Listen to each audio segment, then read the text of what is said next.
नादिया, मैं आपका कमेंट लेना चाहूँगी। उनका मीडिया देख लें, उनकी फ़ौज देख लें, उनकी सरकार देख लें अगर हम, या फिर उनकी ब्यूरोक्रेसी देख लें, तो तमाम तर लोग एक ही तरह का प्रोपेगेंडा करते हैं। कोई एक भी इनमें से अक्लमंदी का मुजाहरा करता नज़र नहीं आ रहा। कोई एक तो हो जो इनको शटअप कॉल दे, इनको रोके कि भाई बहुत हो गया है, अब ज़रा अक्लमंदी के साथ आगे बढ़ो। ज़ाहिर है ये एक दुनिया है, इसको सब देख रहे हैं, इतना बड़ा मुल्क है, इतनी बड़ी पॉपुलेशन वाला मुल्क है, अपना मजाक खुद बनवा रहे हैं।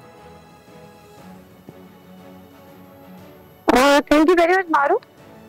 आपने उनके मीडिया की बात की तो मेरा ख्याल है कि कोई कंपैरिजन नहीं है। अगर आप पहलगाम अटैक के बाद उनका मीडिया कंपेयर करें और हमारे मीडिया को कंपेयर करें तो हमारा मीडिया ने बड़ी जिम्मेदारी के साथ चीज़ों को डिनाइल भी किया, चीज़ें पे भी आई। हमारा हमेशा से एक मौक़िफ़ रहा कि जी हम जंग नहीं चाहते, हम पहल भी नहीं करेंगे। पाकिस्तान की हमेशा ये स्ट्रेटजी रही।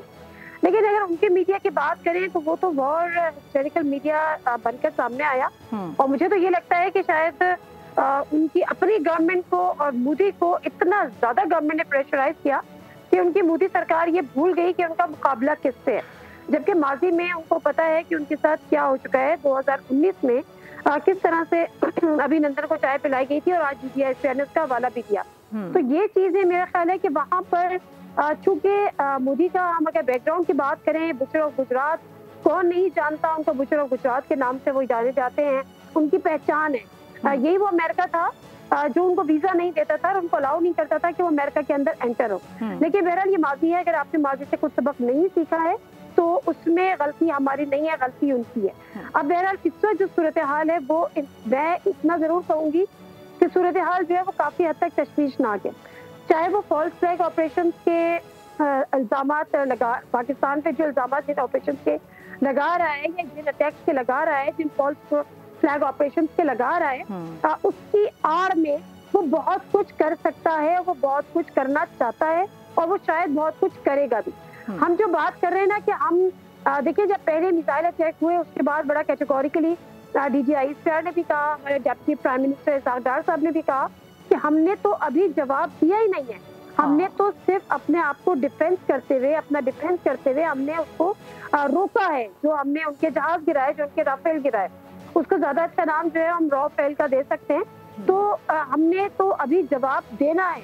और ये जो बात कर रहे हैं कि जी आप पाकिस्तान ने ये कर दिया, अमृतसर ये कर दिया, फिर जब अब मकबूजा कश्मीर में ये कर दिया, तो भाई उनको ये कहे कि पाकिस्तान तो डे फर्स्ट से कह रहा है कि हमने ये करना है। तो जब पाकिस्तान ये कह रहा है कि हमने ये करना है, जब हम करेंगे तो दुनिया देखेगी। सॉरी, तो मेरा ख्याल है इस बात का कोई जवाब ही नहीं है कि पाकिस्तान करने के बाद छुपाएगा। उसकी वजह एक और है। उसकी वजह यह है कि पाकिस्तान की जो पूरी कौम, पूरी अवाम, जो इस वक्त पूरी पाकिस्तान की अवाम 25 करोड़ जो इस पाक फौज के पीछे खड़े हैं, वो तो इंतजार कर रहे हैं। आपको याद है कि इस मिसाइल अटैक से पहले, बल्कि अब तक टीम्स बन रही थी, लोग मजाक बना रहे थे, इंडिया को खुलेआम दावत दे रहे थे कि आओ जी हम पे अटैक करो। तो अभी तो हम अवाम जो है वो इनके साथ खड़ी हुई है और अवाम का ये प्रेशर है।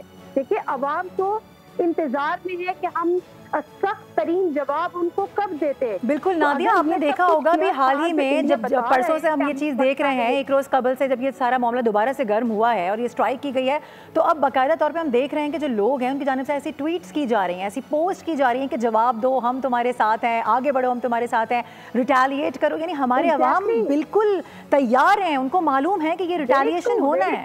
हमारी तो होना है, हम तो इंतजार कर रहे हैं। हमारी अवाम का हमारे फोर्सेस पर ये प्रेशर बिल्ड हो रहा है कि भाई आप जवाब दें, बहुत तगड़ा जवाब दें, इनको सही का जवाब दें, सख्त तरीन जवाब दें, हम आपके पीछे खड़े। तो सोचने की बात है कि जब उस मुल्क की अवाम चाह रही है, वो उस मुल्क की अवाम आर्मी के पीछे, फोर्सेस के पीछे खड़ी भी है। DGI कहते हैं कि हम जवाब देंगे तो दुनिया देखेगी। और अगर हमने जवाब दिया तो हमें छुपाने की जरूरत क्या है? या तो हम ये कहें ना कि जी डर गए, हम जवाब देने की पोजीशन में नहीं है, नहीं जी हम अमन चाहते हैं, नहीं जी हम कुछ नहीं करेंगे। तो फिर हम कहें, भारत कहे ये बात कि जी हम जो कर रहे हैं वो हम बता नहीं रहे हैं, हम तो टंके की चोट पे कह रहे हैं कि हम जवाब देंगे और ऐसा जवाब देंगे कि दुनिया देखेगी। तो मेरा ख्याल है कि भारत जो है वो इस कैफियत में ये जो वॉर हिस्टेरिकल वाली जो उसकी सिचुएशन होती है, वो उसमें इतना आगे निकल चुका है कि अब उसके लिए शायद पीछे हटना वाकई मुश्किल हो रहा है। बिल्कुल सही कह रही हैं। मैं तो फिर यही कहूंगी और मैं इस वक्त अवाम की आवाज बन के ये बात करूंगी कि खुदा के लिए जो पाकिस्तान की अवाम चाहती है, हमें उससे एक कदम, एक चीज आगे बढ़ के करनी होगी और इस वक्त वाकई इंडिया को ऐसा जवाब दे कि फिर वाकई दुनिया देखे जिस तरह से DGI ने कहा है। बिल्कुल सही कह रही हैं। सब्सक्राइब करें और बेल दबाएं ताकि कोई खबर रह न जाए।